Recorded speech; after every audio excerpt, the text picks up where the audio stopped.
Welcome, everyone. I want to thank the U.S. Forest Service for their generous sponsorship of the Society of American Foresters 2022 Annual Convention here in Baltimore. And with us today, I have Chris French, the Deputy Chief for the National Forest System from the U.S. Forest Service, to have a little conversation about what's going on in the Forest Service and the work that we do together as SAF and the U.S. Forest Service. So truly thankful for Chris to give us some of his time, and happy to just jump right into a quick conversation with Chris. And with that, I'd love to just start off with asking, with what's been going on with changes in our forests, a changing climate, impacts to our forests, the increased frequency of fires, the severity of fires. Love to just hear where your thoughts are as a leader in the U.S. Forest Service on what that means for us going forward in the next 25 to 50 years. What do you see coming down the pike when it comes to managing federal lands, and also how that translates to managing and engaging, adjacent landowners and partners? Well, thank you, Terry, and what a pleasure it is to be here today, and good luck on the rest of the convention. I think that is one of the most important questions we can be asking ourselves right now, because what we see in front of us right now, which we're responding to and Congress is responding to, working together with states, is especially in our Western forests, the wildfire crisis that we're seeing, the intensity and scope of wildfires at an unprecedented scale. But it's really a symptom of a broader issue.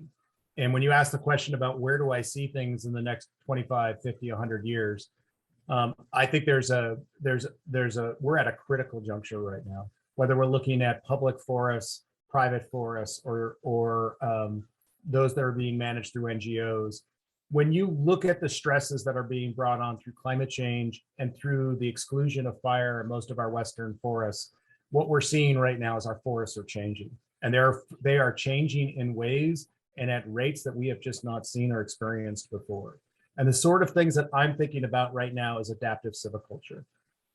What should we be planting? What should we be treating? And how are we thinking about what are going to be the conditions in 25, 50 years, especially as we see climate change? I think right now we're really responding in the moment, but we're also in this space where if we don't start to act differently in general and broad ways, I actually think most of the forests, especially in the West, that we see that are there today will be completely changed in 50 years, 100 years. And that has huge implications, whether it's on water, whether it's on species that depend, economies that depend on those, or the myriad of communities that are a part of them. And so I think that's what I'm focused on right now. That is the broader arc that I think all of us should be thinking about, because I don't think we've seen this rapid of change occurring in a forest across North America, not in my career.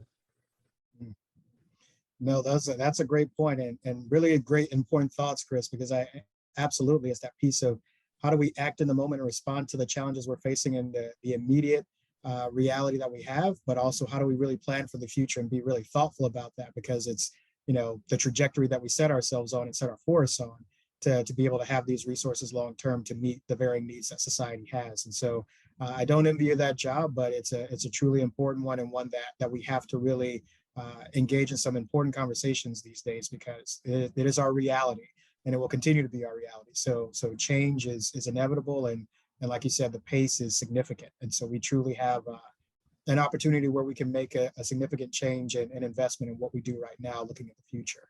So thank you so much for those comments. It's great to hear from you. Yeah, and Terry, I've got a question for you, and that is, I don't see how any of us can do this alone. And no other time have I seen the role of professional foresters and silviculturists really playing a role in where we're going in the future. If you look at the changes, even of how we see fire regimes changing and frequencies changing, places that never burned are going to start burning in 25, 50 years. And so what's that collaboration look like that we can do as state and public agencies with the Society of American Foresters to really think about what are the actions that we should be taking today to think about where we're going tomorrow, what we're planning, what we're treating. What's that collaboration? How can that, what does that look like to you?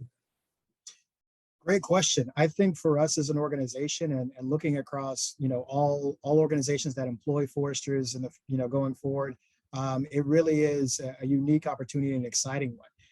And absolutely at the core of it all, I think that partnership comes down to how do we come together?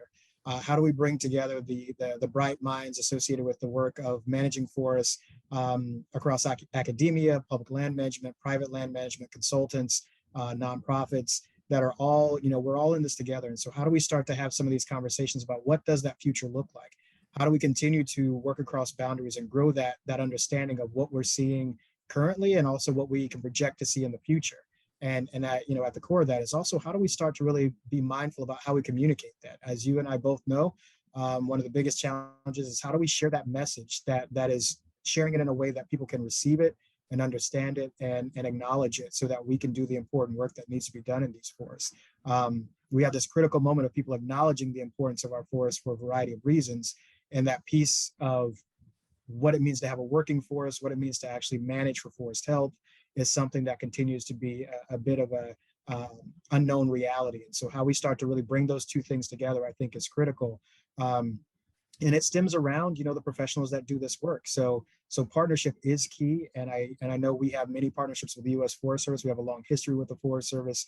And I know we'll continue to do that, to really, look at ways that we continue on that strong foundation, but also build off of that in ways that, brings professionals together, allows for more technical transfer, and at the same time finds ways to communicate with the broader public about the importance of what comes next, because that is critical. So with that, thank you so much, Chris. It's been great to talk with you. We truly value this partnership and are grateful for your sponsorship of the SAF 2022 convention and look forward to seeing you in Baltimore. Thank you, Terry.